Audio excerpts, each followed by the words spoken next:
So we're here to talk about the incontinent product of Tranquility and the Alzheimer's Association perspective on why any incontinence product is important.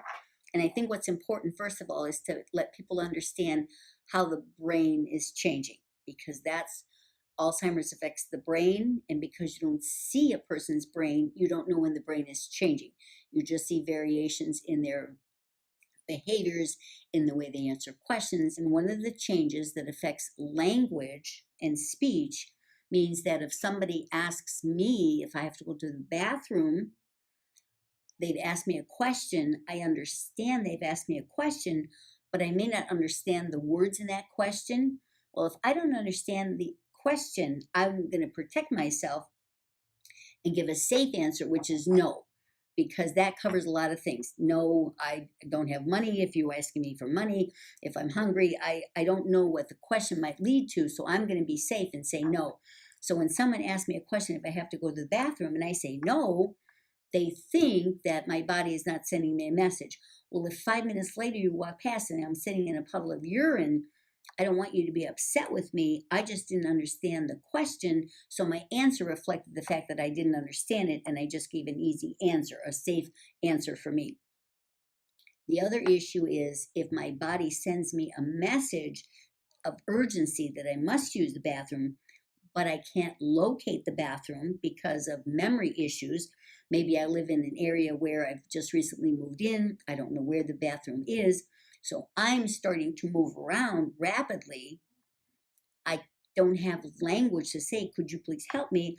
I have to go to the bathroom. What you see is fidgety behavior. Well, it's not fidgety behavior. My body's sending me a message. My body's trying to locate facilities, but I can't locate them.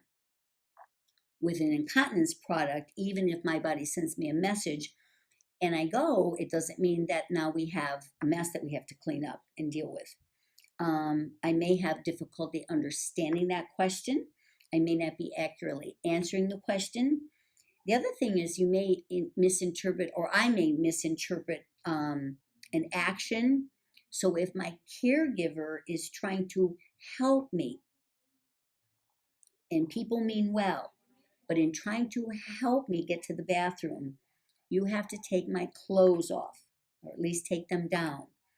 If I, first of all, have difficulty with memory, so I may not recognize you as the person who cares about me, you may be a new caregiver to me, my memory of you is better from longer ago, so my memory of you is from a different looking person.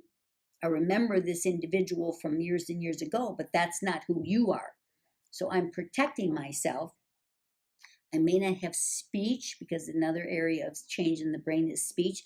I may not have speech to say, excuse me, who are you? What are you trying to do? And my reasoning and judgment is changing. So I can't be logical to think that this is a helpful thing that you're doing. So now what I'm going to do is protect myself. When you start to removing my clothes, I will protect myself.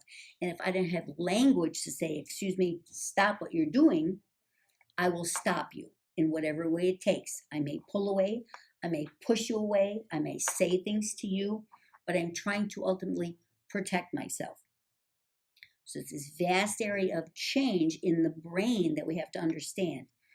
With the incontinent product, if I am protected and through the evening, through the night, if I sleep, my sleep is uninterrupted. I don't have to be awakened to change that undergarment.